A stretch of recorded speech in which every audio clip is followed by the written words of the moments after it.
नमस्ते। हामी सबै एउटा ठूलो सपना बोकेर यहाँ आएका हौं, तर यहाँको रियालिटी अर्कै छ। शिफ्ट, स्ट्रेस र डलरको दौड।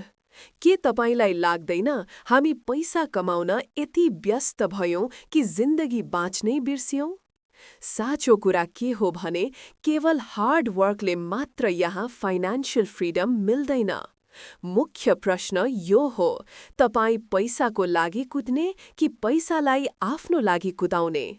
सही समयमा पाएको सही फाइनान्शियल एडभाइसले नै तपाईलाई यो ऱ्याट रेसबाट निकाल्न सक्छ। त्यसैले जिन्दगीभर हड्डी घोटाउने होइन, आज नै स्मार्ट डिसिजन लिनुहोस्। हामी केवल तपाईको लोन एजेन्ट होइनौं, हामी तपाईको फाइनान्शियल सक्सेसको सारथी हौं। लोन त जसले पनि दिलाउन सक्छ, तर हामी तपाईलाई ऋणबाट मुक्त भएर सम्पत्ति जोड्ने बाटो देखाउँछौं।